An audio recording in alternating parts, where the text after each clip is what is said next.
રામહંસનો સ્વાદ, દાર્જિલિંગનો અહેસાસ. સ્વાદ અને ગુણવત્તાનો રાજા એટલે રામહંસ ચા. નમસ્કાર, હું છું ગોપી ઘાંગર. આપ જોઈ રહ્યા છો નિર્ભય ન્યૂઝ. ગણેશ ગોંડલ કેસની અંદર આજે પોલીસ દ્વારા ચાર્જશીટ ફાઇલ કરવામાં આવી છે. ચાર્જશીટની અંદર નવી 2 કલમ ઉમેરવામાં આવી છે. એક પુરાવાના નાશ કરવાની અને બીજી જેની અંદર 120D એટલે કે ષડયંત્ર કરીને માર મારવાની. આપણી સાથે એડવોકેટ સંજય પંડિત જોડાઈ ગયા છે. તેમની સાથે વાત કરીશ. સંજય સોલંકીના વકીલ છે. સંજયભાઈ, આજે જે ચાર્જશીટ ફાઇલ કરવામાં આવી છે પોલીસ દ્વારા, એમાં શું કહેવામાં આવ્યું છે અને હવે આની આગળ આ કેસમાં આગળ લીગલી શું થશે? જી, આજે મને જાણવા મળ્યું છે કે પોલીસે આ કેસમાં ચાર્જશીટ ફાઇલ કર્યું છે અને એફઆઈઆરમાં જે સેક્શન હતી એ બધી એઝ ઇટ ઇઝ રાખવામાં આવી છે અને એના સિવાયની 2 120B એટલે પૂર્વયોજિત કાવતરું, એટલે કે આ જે બનાવ છે એ આખો બનાવ છે એ પ્રી પ્લાનિંગ કરીને એને અંજામ આપવામાં આવ્યો છે એવું પોલીસના ઇન્વેસ્ટિગેશન દરમિયાન સામે આવ્યું છે.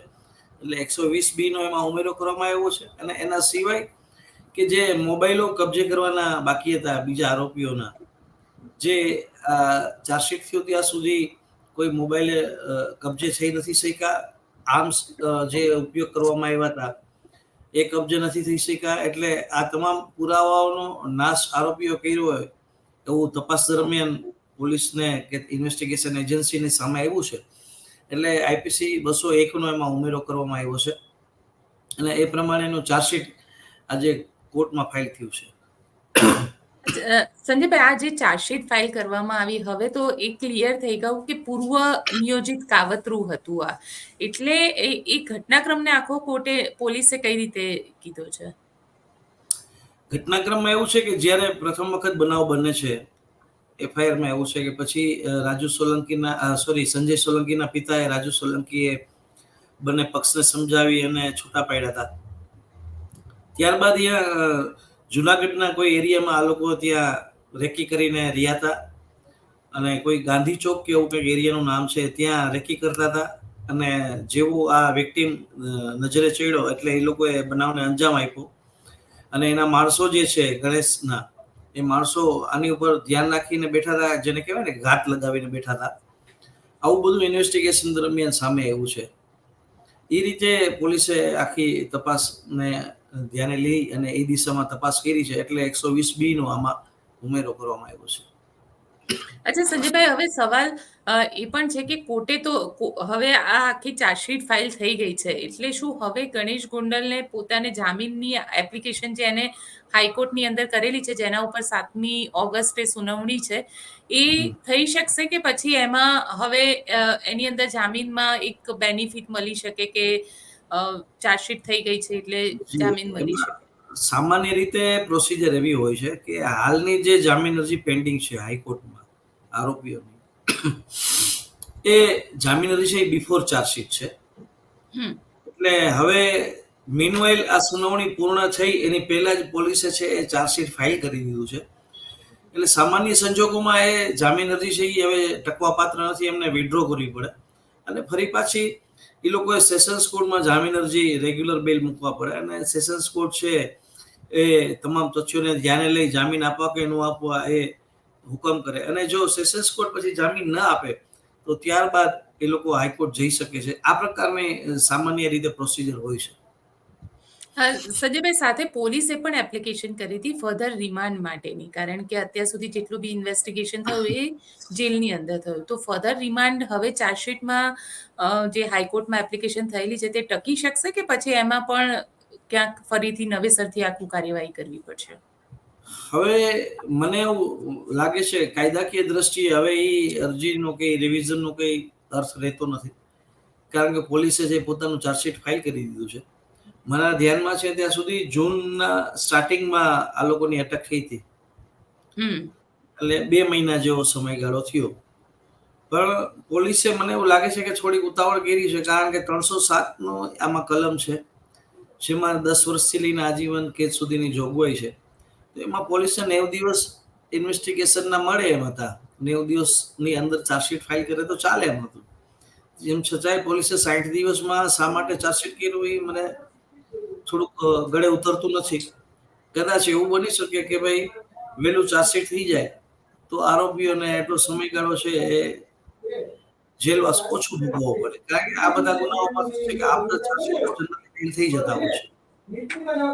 અને સંજયભાઈ સાથે એક સવાલ એ પણ છે ને કે હવે આ જે ચાર્જશીટ ફાઇલ થઈ ગઈ છે, ગણેશ ગોંડલ અને જે અન્ય લોકો છે એ લોકો તો જેલની અંદર છે, પણ જે પુરાવાઓ મળ્યા નથી એ પુરાવાઓનું શું? કારણ કે એના માટે જ પુરાવા નષ્ટ કરવાની આ કલમ લગાવી છે, એમાંથી હા, કેસને એટલે કેટલું હવે નુકસાન જે થયું? પુરાવા નષ્ટની કલમ છે એનો અર્થ એ છે કે કોર્ટ એવું પ્રિઝમ્પશન કરીને ચાલશે ટ્રાયલ દરમિયાન કે આ બધી વિરુદ્ધ પુરાવો તો એ આરોપીએ નાશ કર્યો છે. હવે એ આરોપીની જવાબદારી આવશે કે એને કર્યું નથી કે એને જે કંઈ પણ એ અંગેની નિર્દોષતા છે એ પુરવાર કરવાની જવાબદારી આરોપીના ખંભે આવી જશે.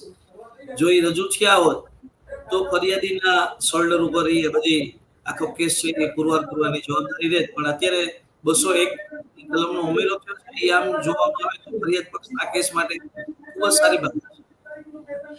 તમે પણ એક એપ્લિકેશન આપી હતી કે જામીન ન આપવામાં આવે, જો જામીન આપવામાં આવે તો તમારા જે ક્લાયન્ટ છે સંજય સોલંકી તેમને જીવને પણ ખતરો છે. હવે એ અહીંયા આગળ માયને રાખે છે, કારણ કે ચાર્જશીટ ફાઇલ થઈ ગયા પછી હવે ફરીથી જ્યારે બેલ માટે એપ્લિકેશન થશે તો એનું કેટલું મહત્વ રહેશે? એટલે મેં એ જ કીધું કે હવે ખરેખર આમ જોવામાં આવે તો ચાર્જશીટ પહેલા જ્યારે જામીન અરજી કરવામાં આવી હતી અને અત્યારે ચાર્જશીટ બાદ જે જામીન અરજી કરવામાં આવશે તેમાં સંજોગોમાં કોઈ ફેરફાર બતાવી શકે આરોપી કે એમના વકીલ શ્રી, તો કોર્ટ છે જામીન અરજી કન્સિડર જનરલી કરતી હોય છે. પણ અત્યારે કોઈ સંજોગો એવા ફેરફાર તો નથી થયા, પરંતુ ઉલટાના સંજોગો વધુ ગંભીર બન્યા છે કે આ જે એફઆઈઆર થઈ હતી એમાં 2 સેક્શનનો ઉમેરો થયો છે ચાલુ ઇન્વેસ્ટિગેશન. એટલે કોર્ટ એના જામીન કઈ રીતે જામીન અરજીને કન્સિડર કરે છે કે નથી કરતી એ હવે આગળના સમય જોવાનું રહ્યું. બીજું કે ફરિયાદીએ ચાલુ ઇન્વેસ્ટિગેશન દરમિયાન આરોપીઓના નામ આપ્યા હતા એફિડેવિટ સાથે, ફોટોગ્રાફ સાથે, કે ભાઈ આ બીજા આરોપીઓ જે એવા છે કે જેમને આ ગુનામાં રોલ પ્લે કર્યો છે, જે એને સોશિયલ મીડિયા ઉપરથી આ ગણેશના ફોટા હોય એની સાથે જે લોકો હોય એમાંથી એને ઓળખી બતાવ્યા અને પોલીસને એફિડેવિટ કરીને આપ્યું છે. તેમ છતાં આજ દિન સુધી ચાર્જશીટ ફાઇલ ત્યાં સુધી એ આરોપીઓનો કોઈની ધરપકડ કરવામાં આવી નથી. તો એ આરોપીઓનું શું થયું? હવે એ ચાર્જશીટ અમારી પાસે આવે તો અમને ખ્યાલ આવે કે ખરેખર એ આરોપી તરીકે પોલીસે આમાં કન્સિડર કર્યા છે, ભાગેડું બતાવ્યા છે કે શું, કે આરોપીઓને ક્લીન ચીટ આપી છે, એ બધી અમારી પાસે ચાર્જશીટ બિલકુલ સંજયભાઈ, અને ચાર્જશીટની નકલ આપ સુધી ક્યાં સુધીમાં આવી જશે? એકાદ વીકનો સમય લાગે. અને કારણ કે અત્યારે જેટલી બેઝિક એક ડિટેલ મળી છે એ ડિટેલ્સ તો તમે શેર કરી અમારી સાથે, પણ હવે કારણ કે ધીરે ધીરે આખા મામલાને ક્યાંક એક કહી શકાય કે રાજુ સોલંકીને એ લોકો ગૃહમંત્રીને પણ મળવા માટે ગયા હતા આખા મામલે, અને એમના દ્વારા બી એક્શન લેવા માટે કહેવામાં આવ્યું છે ગૃહમંત્રીને. તમને શું લાગે છે આ ઇમ્પેક્ટ એની લીગલ કેસ ઉપર આવે ખરી? મારા ગઈકાલે જ મેં કોઈ સમાચારના ઓલામાં જોયું હતું, આ લોકો ગાંધીનગર ગયા હતા અને સચિવોને મળ્યા છે અને સચિવોએ એ લોકોની વાત સાંભળી છે. આવું રાજુભાઈ સોલંકીનો મેં ઇન્ટરવ્યુ જોયો હતો અને એમાં એવું કીધું હતું કે ભાઈ જે પકડવાના બાકી આરોપી છે એને પકડવામાં આવશે અને જયરાજસિંહ વિરુદ્ધ પણ જો પુરાવા મળશે તો એના વિરુદ્ધ પણ ચાર્જશીટ કરવામાં આવશે. એવી હજી ગઈકાલની જ વાત છે અને 24 કલાકમાં પોલીસે અહીંયા ચાર્જશીટ કરી દીધું છે. તો આટલી બધી ઉતાવળ પોલીસે શું કામ છે? પોલીસ પાસે હજી પૂરતો સમય હતો, 90 દિવસનો સમય છે. તો હું માનું છું ત્યાં સુધી પોલીસે 30 દિવસ અગાઉ ચાર્જશીટ કર્યું છે. હજી આ બધા તથ્યોની તપાસ કરવાની જરૂર હતી જે આરોપીઓ નથી મળી આવતા. અને જો સચિવે કક્ષાએથી જો એવું આશ્વાસન મળ્યું હોય અને જુનાગઢની પોલીસે ચાર્જશીટ ફાઇલ કરી દીધું અને ફરિયાદી કે ભોગ બનનારના પરિવારની સરકાર છે એ બીજી વાત કરે છે, સરકારના જે સચિવો છે અને પોલીસની વર્તણૂક છે એ આમ જુદા પ્રકારની છે. એ આ નજરનો દાખલો છે. પણ આમાં પૂરક ચાર્જશીટ પણ થઈ શકે ને પછી? થઈ શકે, પણ એના માટે અત્યારે ચાર્જશીટમાં આ લોકો આરોપીઓને ભાગેડું બતાવ્યા છે કે કેમ એ તો જોવું પડે ને. કારણ કે એક વખત તમને આપે છે, નામજોગ આપે છે, ફોટા સાથે આપે છે, તેમ છતાંય તમે એની ધરપકડ નથી કરતા તો તમારી પાસે એવો શું પુરાવો છે કે એની ધરપકડ ન કરવાનો કોઈ પુરાવો તો હોવો જોઈએ ને. આજે માની લો કોઈ આરોપીનું નામ એફઆઈઆર માં આવ્યું અથવા એફઆઈઆર બાદ ખુલ્યું, તો પોલીસે એની ધરપકડ નથી કરી, તો એના માટે થઈને એનો યોગ્ય રિપોર્ટ, સમરી રિપોર્ટ ભરવો પડે કોર્ટમાં. તો પોલીસે એવો કોઈ સમરી રિપોર્ટ તો કોઈ આરોપીનો ભર્યો નથી. એનો અર્થ એવો છે કે પોલીસ પાસે એવા કોઈ પુરાવા તો નથી જ કે ફરિયાદી જેના નામ આપે છે એનું ઇન્વોલ્વમેન્ટ નથી. જો પોલીસ પાસે હોત તો પોલીસે એ આરોપીઓ પૂરતી સમરી રિપોર્ટ ભર્યો હોત કે ભાઈ ફરિયાદીએ અમને ફોટા ને આ બધું આપ્યું છે, પણ બનાવ સ્થળે આ લોકોની હાજરી હોય એવા કોઈ પુરાવા અમને મળ્યા નથી, એના લોકેશન ડિટેલ નથી મળ્યા, એની કોલ ડિટેલ નથી મળી. કારણ કે આમાં તો હવે સર્કમસ્ટન્શિયલ એવિડન્સ ઉપર જ આખી તપાસ હતી. તો પોલીસ પાસે જો એવા પુરાવા ન હોત તો પોલીસે એ બધા ધરપકડ ન કરવાના કારણો દર્શાવી અને એ આરોપીઓની સમરી ભરવી પડે પોલીસે. તો પોલીસે એવું કંઈક કર્યું એવું મારા ધ્યાનમાં તો આજે છે નહીં, માત્ર ચાર્જશીટ ફાઇલ કર્યું એવું મારા ધ્યાન આવ્યું છે. અચ્છા, તમે આમાં ફર્ધર ઇન્વેસ્ટિગેશન માટે આગળ જશો? કારણ કે સીઆઈડી ક્રાઇમની પણ ઇન્વેસ્ટિગેશનની માંગ રાજુ સોલંકી કરી રહ્યા છે. હા, એટલે આમાં એવું છે, મેં કીધું કે ચાર્જશીટ અમારા હાથમાં આવે એનો અમે અભ્યાસ કરીશું.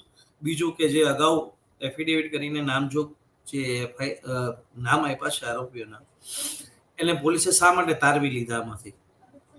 પોલીસ પાસે એવા કયા રીઝન્સ હતા કે એવા કયા એવિડન્સ હતા કે આરોપીઓની એને અટક ન કરવાની ફરજ પડી, અથવા તો આમાં એને આરોપી તરીકે ન દર્શાવવાની ફરજ પડી? એ તો પોલીસ ઇન્વેસ્ટિગેશન એજન્સી ક્લેરિફાઈ કરવું પડે ને. બિલકુલ સંજયભાઈ, આપ અમારી સાથે જોડાયા, કારણ કે ચાર્જશીટ આપના હાથમાં આવશે પછી ફરીથી એના ઉપર એકવાર ડિસ્કશન કરીશું, પણ આજે આપ અમારી સાથે જોડાયા તેના માટે આપનો ખૂબ ખૂબ આભાર. Thank you. તો આપ શું વિચારો છો આખા કેસને લઈને મને કોમેન્ટ બોક્સમાં ચોક્કસથી લખીને જણાવજો. અમારી ચેનલ નિર્ભય ન્યૂઝને લાઇક, શેર અને સબસ્ક્રાઇબ કરવાનું ભૂલશો નહીં. આભાર. રામહંસનો સ્વાદ, દાર્જિલિંગનો અહેસાસ. સ્વાદ અને ગુણવત્તાનો રાજા એટલે રામહંસ ચા.